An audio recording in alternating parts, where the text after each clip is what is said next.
Dios les bendiga una vez más, hermanos, y gracias una vez más por este privilegio. Y para mí es un gozo de regresar, ¿verdad? Regresar esta noche y estar aquí entre ustedes. Gracias, hermano Rocha, por ese excelente, tremendo mensaje. Y gloria a Dios por un hombre que hace las cosas bien claras cuando las enseña. Gloria a Dios por eso. El pastor me ha sido muy gentil conmigo y amable en dejarme traer unos CDs que yo llevo cuando voy a predicar, no todo el tiempo, pero son predicaciones que yo predico en mi iglesia. Y los CDs valen a $3, a menos que usted compre 2, entonces le damos 2 por 5, o 4 por 10, okay, o 6 por 15, o 8 por 20, de 2 en 2, ¿ok? Y son predicaciones de los sermones que predico los domingos en mi iglesia, y voy a estar ahí después del servicio durante el tiempo del convivio, y yo sé que tienen hambre, pero no solamente de pan vive el hombre, sino de toda palabra que sale de la boca de Dios. No, en confianza, hermanos, pasen por ahí si tienen alguna pregunta, mensajes de familia, mensajes de avivamiento, mensajes de crecimiento espiritual, cualquier pregunta que tenga de un título, me pregunta, y yo le puedo dejar saber más o menos de qué trata el mensaje. Alguien preguntó, pastor, ¿cuál me recomienda? Todos, se los recomiendo todos, ¿ok? Ahí están para que usted los pueda comprar, los puede duplicar, los puede piratear, los puede regalar, los puede vender, a mí no me importa. Yo lo que quiero es que la palabra de Dios se corra, ¿ok? Y no, ningún centavo es mío, Los dólares sí, pero ningún centavo es mío, ¿ok? No se crean. Todo eso es para el ministerio, lo usamos para el ministerio de duplicación y todo eso.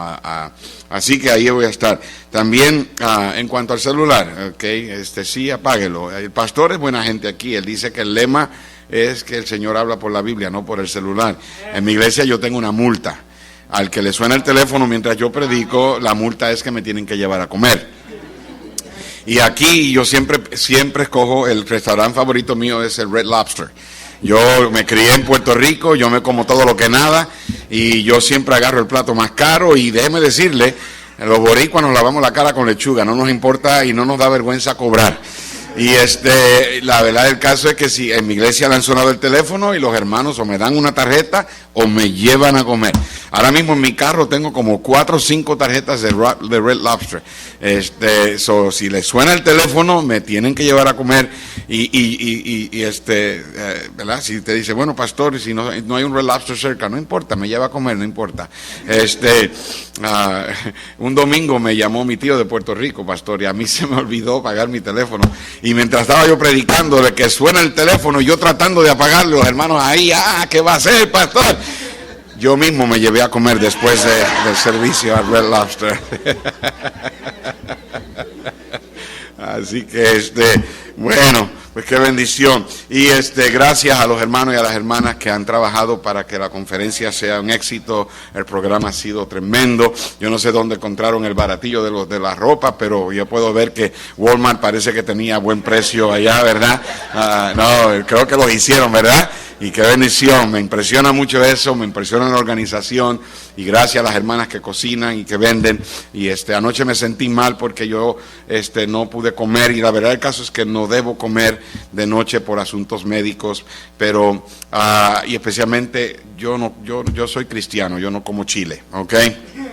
Así que el chile no, en el cielo no va a haber chile, así que aprovechenlo ahora, porque allá en el cielo no habrá chile. La Biblia dice que en el cielo no habrá llanto y dolor, y el chile causa llanto y dolor. Así que no hay quien me convenza. El chile es como el pecado, que usted lo disfruta primero y luego paga las consecuencias. Así que, amén. Alright, pero si acaso, ¿verdad?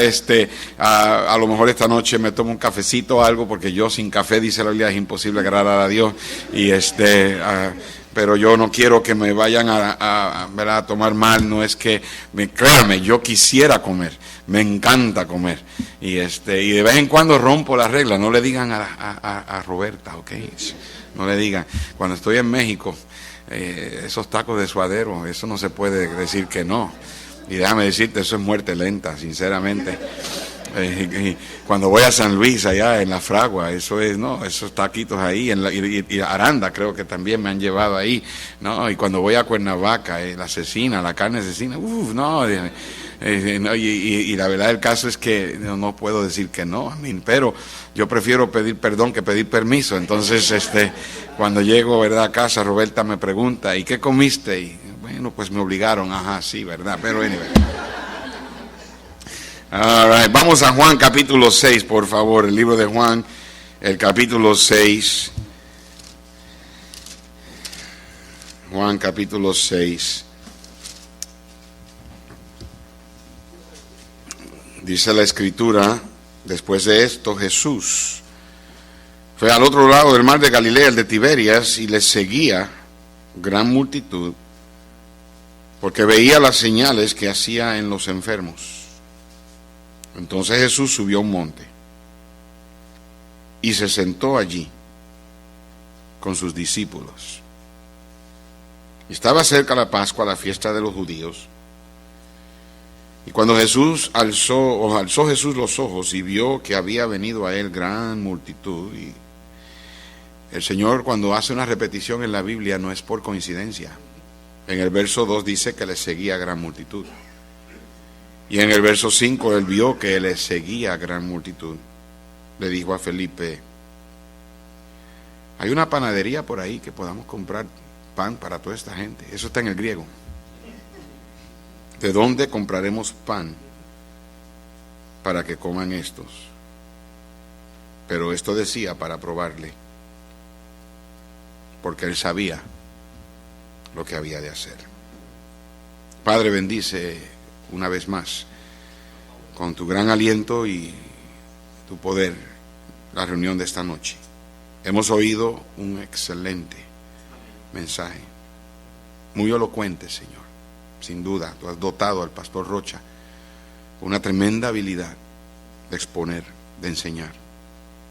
Me recuerda a Apolo en la Biblia, tremendo siervo, elocuente en la palabra. Obviamente, Señor, por tu gracia. Y damos gracias, Señor, por hombres así, que hacen que la Biblia viva, que se haga real.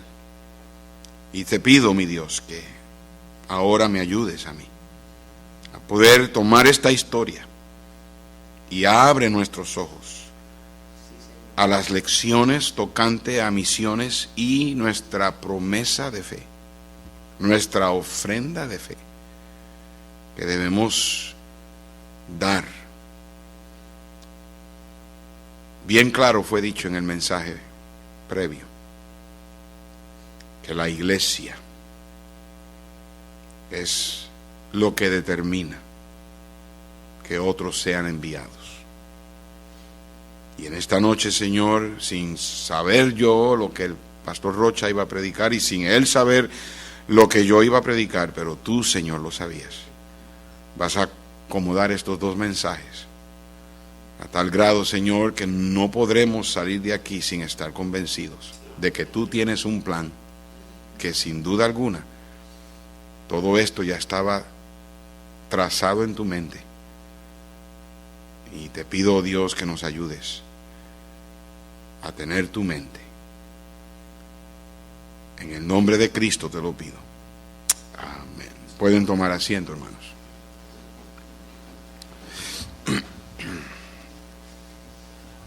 La historia que acabamos de leer en Juan 6 es una historia tan familiar que hasta la gente incrédula la conoce.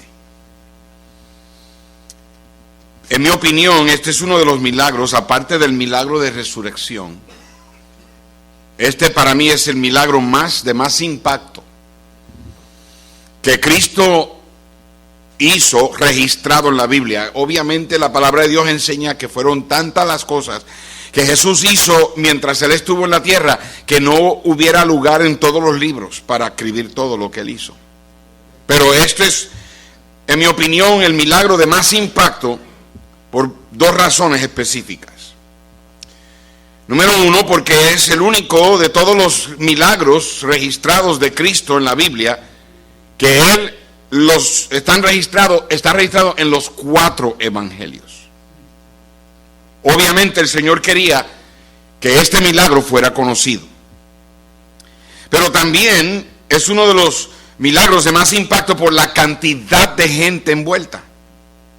Era una gran multitud. Usualmente los milagros de Cristo envolvían una persona que era sanada. Tal vez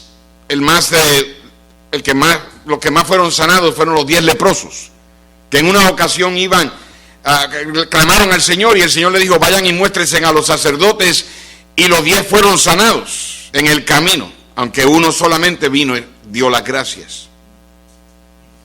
Pero este milagro envolvió una tremenda multitud de personas. Lo trágico de muchos cristianos cuando leen la Biblia es que la leen, pero no la leen. Una de las cosas que yo recomiendo y que yo personalmente trato de hacer es que cuando lees la Biblia, presta atención. No es simplemente un libro de cuentos. La palabra de Dios es viva y eficaz y penetra donde una espada de doble filo no puede penetrar. Y una de las cosas que debe de hacer es dejar que la gente salga a la vida, ponerte ahí y tratar de imaginarte lo que estaba sucediendo en el momento. De esta historia de la alimentación de los 5,000 varones, yo creo que Dios tiene unas tremendas verdades acerca de este asunto de misiones. Qué tremenda verdad cuando el pastor dijo que este asunto de misiones no es simplemente un asunto bautista. Nuestra iglesia en Louisville es conocida como una iglesia que apoya a misioneros. Una iglesia que es generosa con los misioneros. Han dicho me han introducido a predicar y dicen: el pastor Ortiz no solamente y su iglesia no solamente aman al campo misionero y la obra misionera, pero también aman a la familia misionera. Pero ahora el caso es, como dijo el pastor, esto debe ser un asunto de toda iglesia. Toda iglesia debe ser conocida como una iglesia que apoya misioneros, una iglesia que ama a la familia misionera, una iglesia que ayuda al misionero que está en otro país a poder permanecer ahí para poder llevar a cabo la gran comisión. Escúcheme bien lo que les voy a decir. Yo sé, y esto va a sonar ilógico, pero el misionero no lo necesita a nosotros. Nosotros necesitamos al misionero. Y les voy a decir por qué: porque ninguna iglesia puede cumplir con la gran comisión, toda la gran comisión, a menos que envíe misioneros. Y muchos misioneros quieren ir, y es triste que muchos están dando vueltas tratando de buscar apoyo y no pueden llegar al campo misionero. Y la razón principal es por lo que vamos a aprender en esta lección, en esta historia. Lo primero que voy a decir es esto. La primera verdad que aprendemos de esta historia aquí es esta. Escúcheme bien. Hay una gran cantidad de personas que están en necesidad. Esta historia nos revela eso.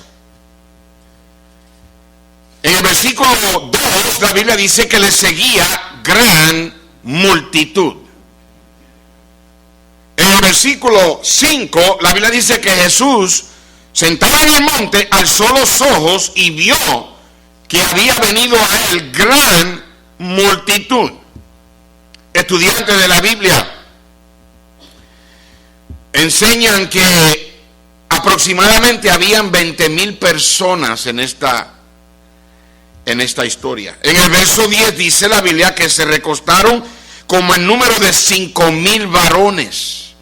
En otro lugar de la Biblia dice, sin contar las mujeres y los niños, si habían 5,000 varones, lo más probable es que habían 5,000 mujeres buscando alimentación, pensión alimenticia. Y si habían 5,000 varones y 5,000 mujeres, y son como ustedes los mexicanos, habían muchos niños por ahí. Muchos estudiantes de la Biblia estiman que habían por lo menos 20,000 personas. 20,000 personas es un restaurante bastante grande. Si ahora mismo nosotros aquí pasáramos por un servicarro de eso, un drive-thru, se volvería loco el restaurante. Que cada uno de nosotros pidiéramos comida. Imagínate 20,000 personas. El Señor Jesucristo estaba preocupado por ellos, porque tenían una gran necesidad. Él preguntó: ¿dónde compraremos pan para que coman estos? Él pudo haber dicho a la gente: damas y caballeros, ya está atardeciendo, ya llegando la hora final del día, gracias por haber venido, el show fue gratis, vieron los milagros, pasen buenas noches, sayonara, turululu, goodbye, adiós. Pero él no hizo eso. Él pudo haber dicho: no es mi culpa, yo no les pedí que me siguieran. Pero él no hizo eso. Él vio que esta multitud le seguía y se preocupó por ellos. Y de la misma manera hay mucha gente en este mundo en necesidad espiritual. Y pudiéramos decir: pues ¿qué culpa tenemos? ¿Qué culpa tenemos que gente en las selvas de México tenga una necesidad espiritual? ¿Qué culpa tenemos que la gente en las selvas de Ecuador tengan una necesidad? ¿Qué culpa tenemos que la gente de Tailandia y la gente de Japón y la gente de Ucrania y la gente de Checoslovaquia y la gente de España y la gente de Francia tengan necesidad? ¿Qué culpa tenemos? Pudiéramos decir: bueno, pues que les vaya bien, buena suerte, hagan como puedan, pero eso no es lo que Dios quiere. Estas personas aquí en esta historia, esta multitud, representan al mundo. En el mundo hay, dicen 7.4, se dice billones o 7.400 millones. 7.400 millones. 7.400 millones de personas en este mundo. Ahora, sin contar toda la gente que ha vivido antes y sin contar los que vienen después. Y las estadísticas dicen que 300,000 millones, más o menos la mitad o un poquito menos de la mitad, nunca han escuchado el nombre de Jesús. ¿Cómo nosotros podemos medir 7.400 millones de personas en nuestra cabeza? Vamos a hacerlo más fácil. ¿Cómo podemos nosotros medir 300,000 millones? La mitad en nuestra cabeza. Y ese es el problema. El problema es que nos ponemos a pensar: ok, hay mucha gente en este mundo que tiene gran necesidad, pero ¿qué puedo hacer yo? ¿Qué puede hacer mi iglesia, esta iglesia tan pequeña? ¿Qué podemos hacer nosotros? En nuestra mente echamos a un lado la gran necesidad de la gente del mundo, porque es demasiado grande y no lo sabemos tratar. El hermano Rocha lo dijo tan y tan claro. Dios tiene el dinero. Dios quiere enviar. Y Él dice: ruéguenme que yo envíe. Ruéguenme al Señor de la mies que envíe. Pero obviamente, ¿sabe por qué la gente no ruega? La gente no ruega porque saben que para que enviarlos hay que soltar el dinero. Ningún misionero va a poder ir a menos que la iglesia financie el envío. ¿Alguien está aquí esta noche? Y entonces echamos a un lado lo grande de la necesidad, porque en nuestra cabeza no podemos medir ese número de personas. Y esto es lo que la gente hace cuando escucha ¿Cuánta gente necesita salvación? Pensamos, ¿qué puede hacer nuestra iglesia tan pequeña? Fue lo que pasó en la historia. Los discípulos, yo me imagino que estaban sorprendidos. Felipe, me imagino que abrió los ojos así de grande cuando Cristo le hizo esa pregunta: ¿dónde compraremos pan para darle de comer a toda esta gente? Yo me imagino a Felipe mirando al Señor y diciendo: ¿Are you crazy? Señor, verdaderamente está jugando. ¿Cómo vamos nosotros a darle comer? Pero el Señor lo estaba probando porque Él sabía lo que debía hacer. Es como: Señor, ¿cómo es posible que me hagas esa pregunta? Y es por eso que muchos miembros, cuando hay conferencias de misiones, desentonan al predicador. Muchos miembros de nuestras iglesias dicen: pero ¿para qué tener una conferencia de misiones? Es imposible que podamos ganar al mundo entero. Digo, el pastor quiere hacer una ofrenda de fe de un año pero ¿y cómo vamos a hacer? ¿Esta iglesia qué puede hacer? No podemos cumplir con tal labor, y nos enfrentamos con algo mucho más grande que lo que nosotros podemos hacer. Pero escúchame bien, podrá ser muy grande para nosotros, pero no es grande para Dios. Entonces lo primero que vemos es que en esta historia es que hay una gran multitud que tiene una gran necesidad. Y esa multitud representa la gran multitud que tiene una gran necesidad de escuchar el Evangelio. 300 mil millones de gente que nunca ha escuchado el nombre de Jesús. Déjeme preguntarle, simplemente por curiosidad. ¿Alguien aquí le hablaron de Cristo más de una vez antes de tú aceptar al Señor? ¿Te hablaron de Cristo más de una vez hasta que finalmente viniste a los pies de Cristo? Levanta la mano. Levanta la mano. Pónganse de pie, rapidito, pónganse de pie. Te evangelizaron, te trataron de hablar más de una vez. Mire a su lado el grupo de gente, ¿ok? Para que usted vea, donde hay gente que le ha hablado de Cristo a alguien más de una vez, cuando hay otros que nunca lo han escuchado ni una vez. Gracias, hermanos. Solamente en una ocasión, yo he estado yendo a la iglesia desde 9 meses antes de nacer. Yo fui salvo a los 10 años allá en Puerto Rico. Y solamente en una ocasión, una joven de una iglesia pentecostal en Puerto Rico, en la escuela donde yo asistí, en la preparatoria, me vio sentado y ella vino con la Biblia y comenzó a darme el plan de salvación. Y yo me quedé tan sorprendido que ella nunca me preguntó si yo era salvo. Ella simplemente comenzó a decirle: quiero compartir algo contigo, un mensaje.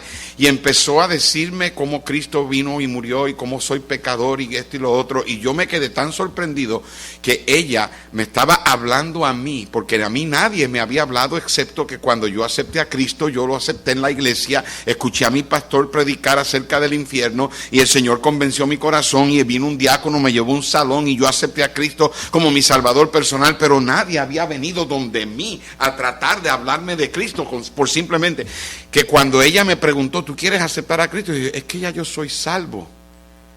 Y ella me dijo: ¿y por qué no me habías dicho para yo seguir hablándole a otros que necesitan? Pero yo me quedé sorprendido. Yo me pregunto, de los que nosotros somos salvos, si en algún momento alguien ha venido después de que tú eres salvo y te ha tratado de hablar. La verdad del caso es que si todos los ganadores de alma hicieran su trabajo, te garantizo que alguien va a venir donde nosotros y nos va a preguntar. Una gran multitud, con una gran necesidad. La segunda verdad que encontramos aquí es que nadie en esa multitud podía mitigar la necesidad de esta gente. Nadie. De toda esta gente, 20,000 personas, ¿ok?, que estaban aquí, nadie podía darle de comer. Nadie. Solamente, de acuerdo a la historia, había un niñito que había pasado por un drive-thru y se compró una cajita feliz. El Happy Meal unos pececitos y unos panes, pero eso era la merienda de él. Y hermanos, de los 300,000 millones de personas que no conocen a Cristo ahora mismo, que nunca han oído el plan de salvación, quiere decir que hay otros que no han oído y todavía no han aceptado al Señor. Ninguno de ellos puede mitigar la necesidad. Ninguno. ¿Me está escuchando? Significa que alguien fuera de esos 3,000 millones de personas, perdón, 300,000 millones de personas, tienen que mitigar esa necesidad. Alguien tiene que hacerlo. Pero, ¿quién? Felipe dijo, ni 200 denarios, el salario anual, va a ser suficiente para comprar pan para que todos coman. Entonces, vemos que hay una gran necesidad, una gran multitud con una gran necesidad. Vemos que nadie en la multitud puede mitigar la necesidad. La tercera verdad que vemos en esta historia es que ni Felipe ni Andrés tenían la solución. Dice la Biblia que Cristo le preguntó a Felipe en el verso 5, ¿de dónde compraremos pan para que coman estos? Pero esto decía para probarle, porque él sabía lo que había de hacer. Felipe le respondió, 200 denarios de pan no bastarían para que cada uno de ellos tomase un poco.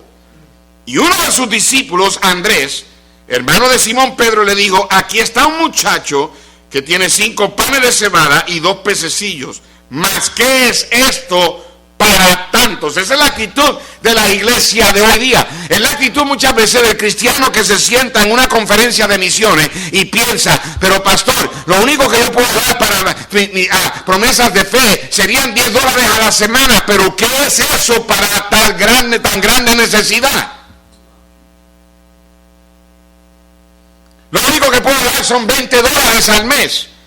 Lo único que puedo dar son $50 al mes, pero ¿qué es eso para tanta necesidad? Pero la verdad del caso es que aquí están Felipe y Andrés pensando que no tienen la solución, que no hay solución. Cristo le dice, ¿de dónde compraremos pan para darle de comer a toda esta multitud? Y yo me imagino a Felipe diciendo, Señor, no me mires a mí. Porque si yo te diera mi salario anual, si yo te diera todo lo que gano, 200 denarios, eso tampoco sería suficiente para que todo el mundo coma un poquito. Y y Andrés, que yo creo que a lo mejor tenía hambre y miraba la merienda del chiquito, le dijo, mira muchacho, ven acá. Tal vez él escuchó a Cristo preguntarle a Felipe, y tal vez Andrés quería justificarse delante del Señor y le trae al muchacho y le dice, este niño tiene una merienda, pero ¿qué es esto para tanto?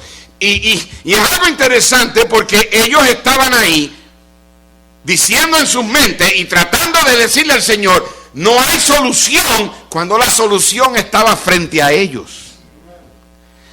La solución aquí era el poder milagroso del Señor Jesucristo. Él es el que tiene la solución. Ellos solamente podían ver la debilidad de ellos en lugar de mirar el poder de Dios. Toda la iglesia hace bien en apoyar misioneros. Nuestra iglesia apoya creo que 90 misioneros.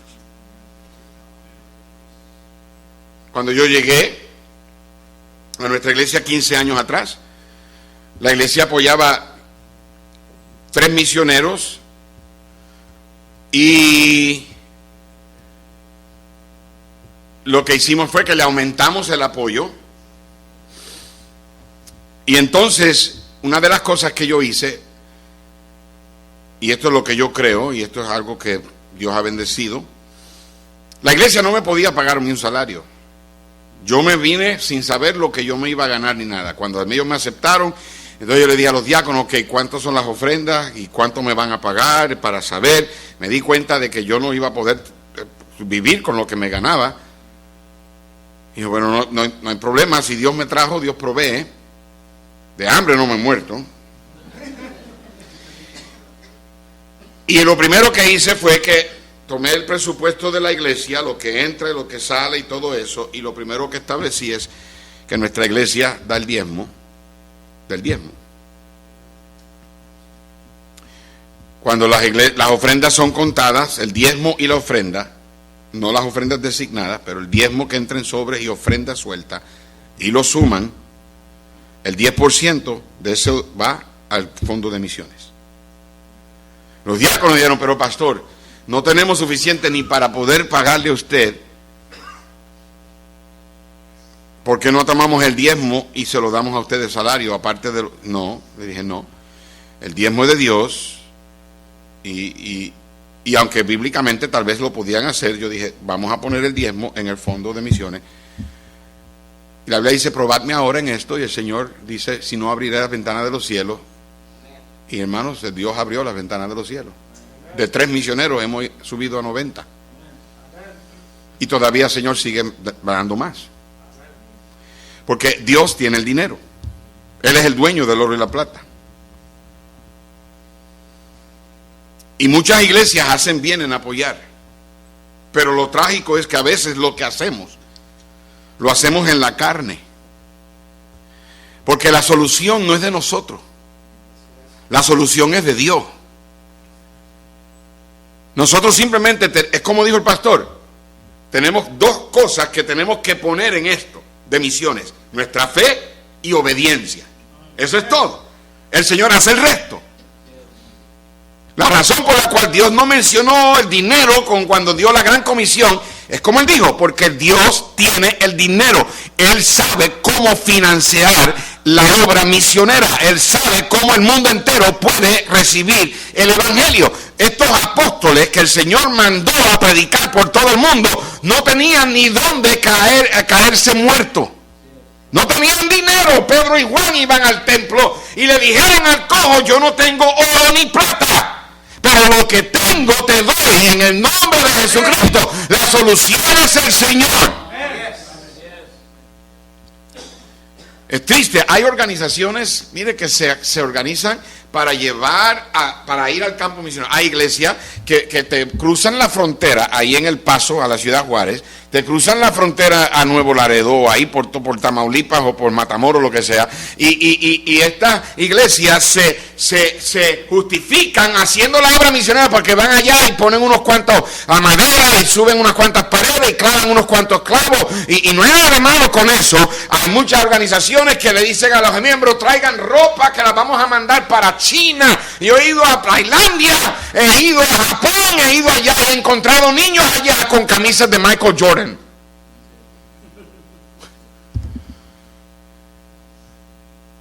Con camisas americanas allá.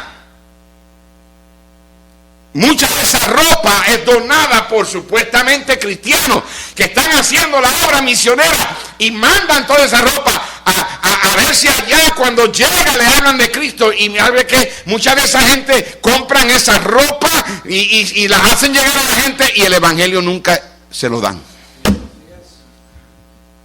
Porque eso no es lo que Dios quiere.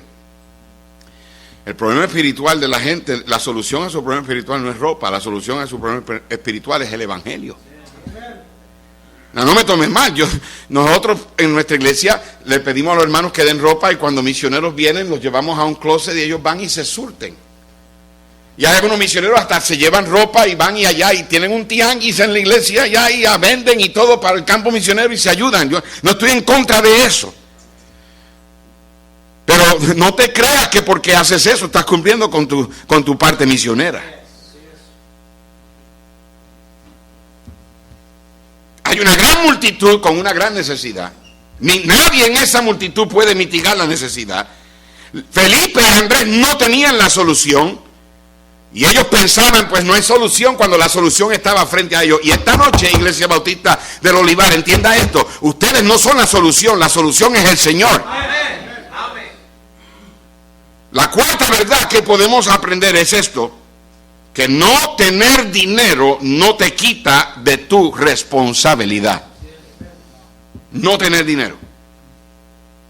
Felipe pensó que el no tener dinero para comprar pan lo libraría de la responsabilidad que él tenía de darle de comer a toda esta gente.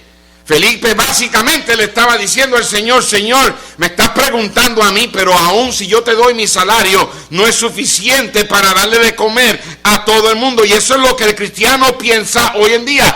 Pensamos porque somos pobres y no tenemos dinero, no somos responsables. Y quiero añadir, la verdad del caso es que nadie aquí es pobre. Puede que a lo mejor tengas un salario básico y lo que ganas lo tienes que usar para vivir, y se va en tu renta y se va en tu carro, pero esto no es pobreza. Nadie aquí es pobre.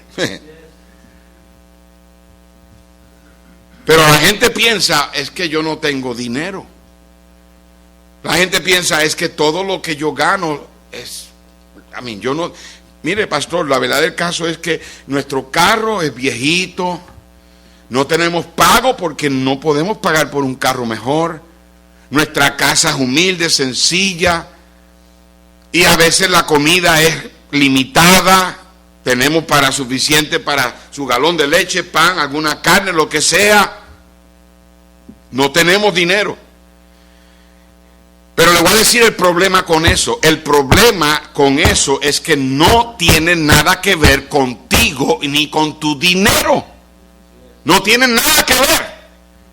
Escucha lo que te voy a decir. Si no has escuchado más nada, escucha esto. Cuando viene este asunto de misiones y cuando viene este asunto de promesas de fe, no tiene nada que ver con tu dinero. Tiene que ver con el dinero de Dios y con tu fe. Amén. Yo te lo dije ayer. Todo es de Dios. Todo. Tus ahorros, lo cual a veces no es nada malo con tener ahorros. Todo cristiano aquí debe estar dispuesto a sacar todo lo que tiene en el banco y darlo a Dios si Dios te lo pide.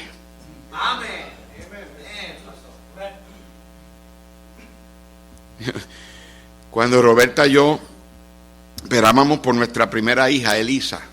Tú estabas allá en Indiana, ¿verdad? Elisa nació aquí en Hammond, Indiana, en el 88.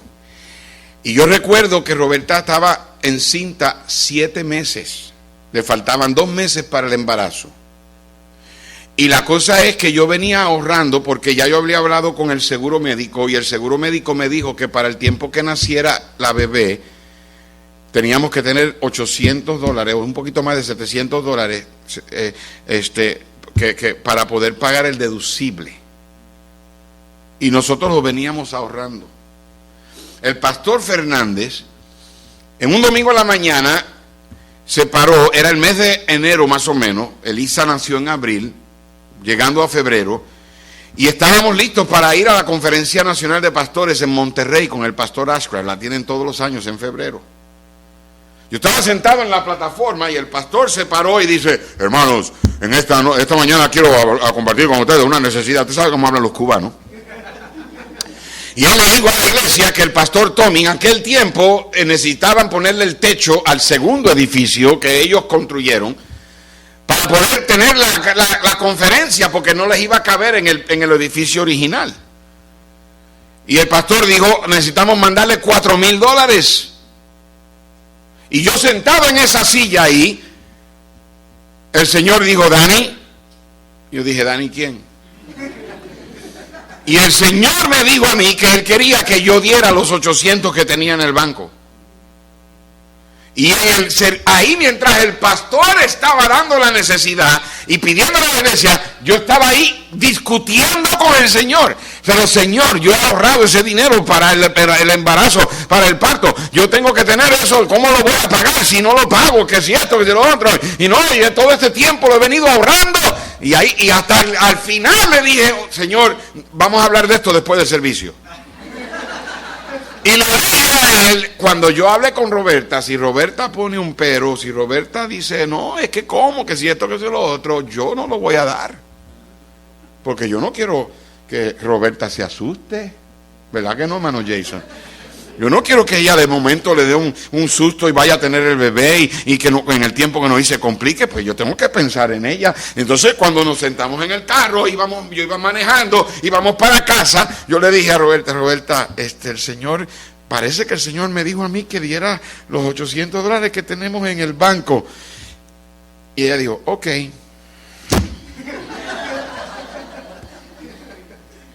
Al otro día, lunes, llegué a la oficina y le traje un cheque al pastor y se lo puse en la oficina, en el escritorio. Me miró así, me dice, ese es el dinero que tú tenías ahorrado, ¿verdad?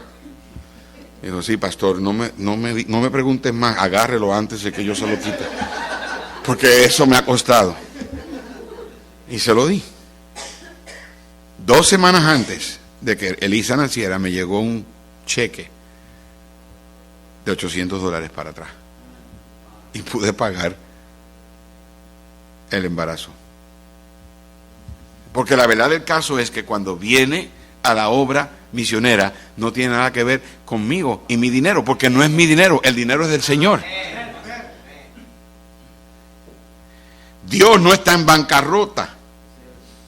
Dios no se ha quedado sin dinero. Él tiene todo el dinero que se necesita para evangelizar el mundo entero. Lo que pasa es que Dios decidió canalizarlo por medio de nosotros. Él decidió mandar ese dinero por medio de nuestro bolsillo para que tú y yo paguemos la cuenta para que el evangelio llegue a todas las partes, a los confines de la tierra. El no tener dinero no es excusa. Todo miembro de esta iglesia puede participar en ofrendas de promesas de fe. Promesa de fe es una ofrenda que tú le prometes al Señor y el Señor impresiona tu corazón y tú le dices al Señor, Señor, tú me has puesto en el corazón que yo voy a dar $1,000 este año, o yo voy a dar $2,000 este año. Yo no sé de dónde va a venir, pero no es mi dinero, es tu dinero. Tú me lo das y yo me encargo de que llegue. Que pase por aquí y llega a donde debe de llegar. Eso es por encima de lo que tú y yo ganamos, por encima de nuestro diezmo. 2 años o 3 años atrás, yo estaba predicándole a nuestra iglesia el mes de mayordomía en enero, y en el medio del mensaje yo hice algo que yo nunca he hecho antes. Y yo le dije a la iglesia, yo voy a hacer algo y me voy a comprometer delante de ustedes, y el que quiera hacerlo conmigo, al final, después que se lo diga, se va a poner de pie. Y le dije a los hermanos de la iglesia, era el segundo domingo del mes de enero, y habían 5 domingos ese mes, y le dije a la iglesia, de ahora en adelante, lo que el Señor a mí me dé, aparte de lo que yo no lo voy a sacar de mi chequera, no lo voy a sacar de mi ahorro, que ¿verdad? Un dinerito que a veces siempre tenemos ahí por cualquier emergencia, no lo voy a sacar de mi salario. Yo le dije al Señor y le dije a la iglesia, cualquier dinero que me llegue a mí de ahora hasta el 31 de enero, no importa la cantidad, que era dinero, que es dinero que yo no espero, que yo no esperaba, se lo voy a dar a misiones, todo. Y le dije a los hermanos, ¿quién quiere hacer eso conmigo? El 90% de los hermanos se pusieron de pie. A los 4 días me llegó, yo había entregado un carro que yo tenía un lease, un arrendamiento, y había entregado ese carro, y a los 4 días después de yo haber dicho eso, me llegó una carta de la Nissan, y dentro de la carta había un cheque de $1,500 porque supuestamente Nissan dijo, usted pagó de más. Y yo...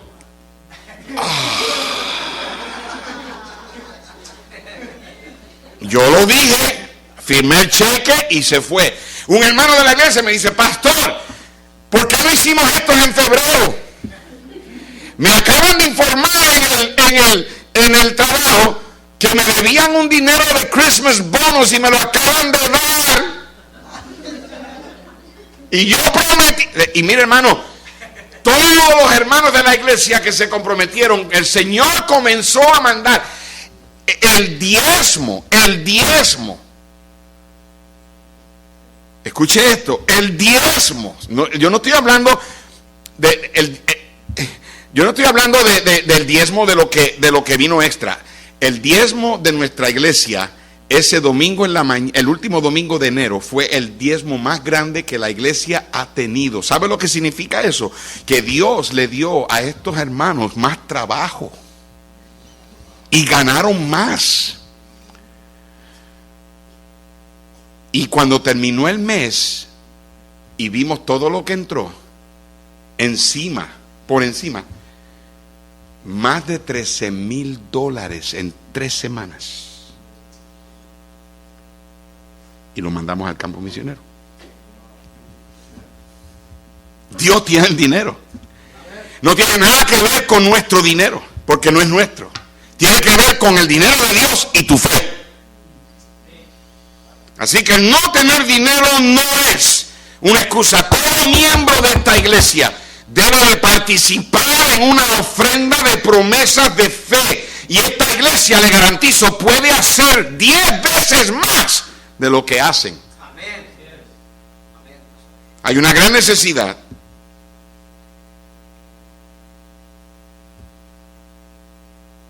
La echamos a un lado porque vemos lo grandioso de la multitud y es imposible.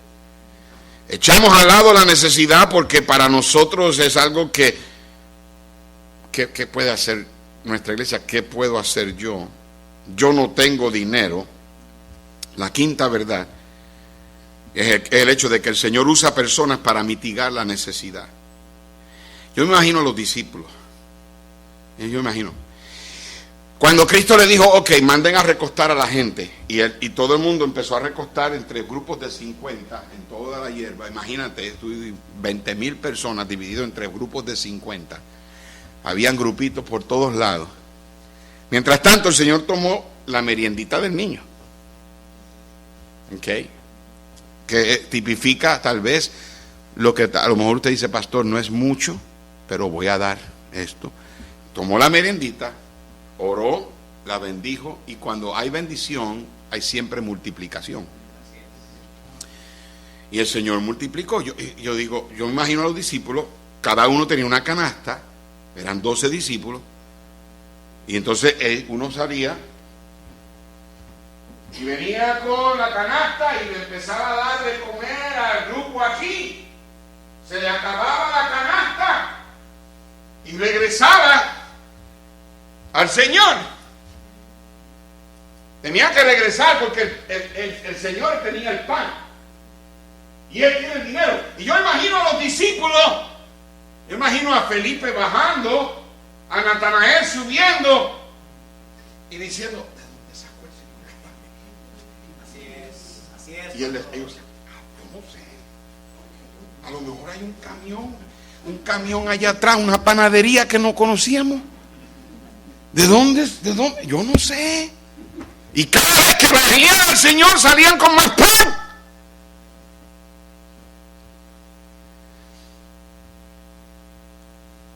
Y hermanos, cuando terminan, esto es lo increíble. Cuando terminan con 12 canastas llenas.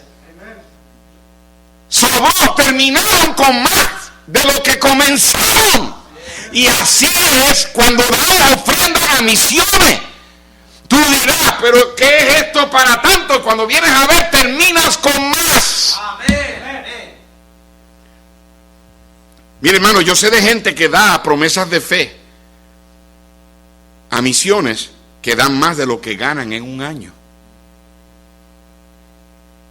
No, figúrate tú eso. Aquí tenemos a una persona que gana, vamos a decir, $50,000 en un año y ellos dan 70,000. No, ¿cómo es eso? Y la cosa es que tú y yo no estamos supuestos a figurarlo. Tú y yo no estamos supuestos, es que no lo vamos a poder figurar. Es que cuando Dios abre las ventanas del cielo, Él hace cosas grandes. Y hace cosas que la gente no puede explicar.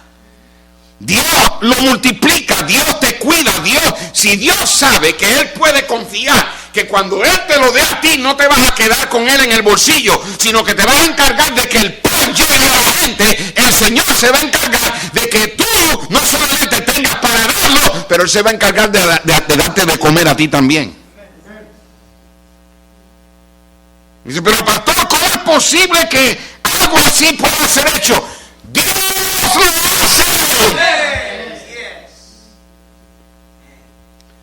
Y tal como Dios usó la merienda de un niñito, Él te quiere usar a ti. La Biblia dice, echa tu pan sobre las aguas. Ese pasaje de escritura hay que interpretarlo a la luz de aquellos días. Los agricultores cuando iban a sembrar, venían tiempos de lluvia y saturaba la tierra de agua, se ponía blandita, y ellos aprovechaban y echaban muchas semillas y hasta usaban animales para que pisotearan la semilla y se sembrara, pero siempre se quedaban con un poquito de semilla, cosa de que si algo pasaba con la cosecha, por lo menos tenían algo para ellos comer, para ellos sembrar y ellos tener para su sostén. Escúcheme, el Señor no dijo echa tu semilla, Él dijo echa tu pan sobre las aguas. Estaba diciéndole a esa, el Señor nos está diciendo por medio del sabio Salomón, sacrifica tu sustento. La viuda dio todo su sustento y ella dio más de lo que daban, de lo que le sobraba. Cuando un cristiano sacrifica su sustento, vamos a ponerlo donde todo el mundo lo puede entender. Sacrifica tu Starbucks. Sacrifica tu comida, tus $20 que comes en el McDonald's y dáselo al campo misionero. Y vete a tu casa y cómete unas galletitas. Amén, pastor. Amén. Sacrifica tu plan de celular. Amén. Cuando un cristiano se niega de cosas que pudiera tener y busca la manera de vivir de una manera que sacrifica un poco para poder que el evangelio pueda llegar, te garantizo, Dios va a cuidar de tus necesidades. ¿Qué le dijo Elías a la mujer, a la viuda? Vete y hazte la torta que vas a hacer para ti y a tu hijo, pero antes de que te cocines tú para él, dame a mí primero. Y te garantizo que en la vasija no va a faltar el aceite y la harina. Y ella fue y por fe obedeció al hombre de Dios, y el Señor se aseguró de que ella tuviera para comer muchos días. El problema es que tú y yo, cuando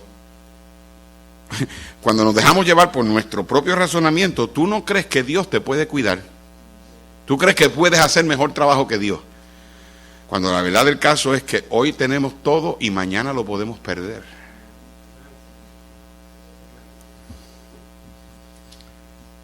¿Te imaginas cómo se sintió ese niño? Cuando le dieron las 12 canastas y se regresó a la casa con 12 canastas, porque él fue el que dio la merienda. ¡Mami! ¡Mami! ¡Abre la puerta! ¡Mijo! ¡Voy a sacar todo ese pan! ¡No lo vas a creer!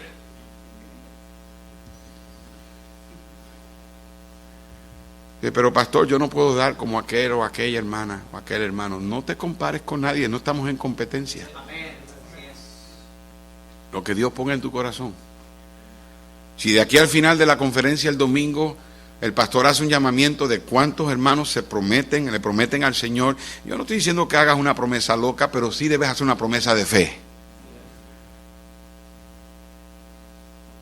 Y promesa de fe, Señor, esto es lo que tú has puesto en mi corazón, y cuando tú me lo des, yo me voy a asegurar de que llegue al misionero, de que llegue al fondo de misiones.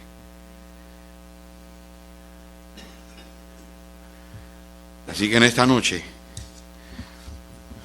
tú dirás, pero pastor, ¿cómo esta iglesia puede satisfacer, mitigar la necesidad tan grande de esta gran multitud? Tú simplemente trae tu merienda.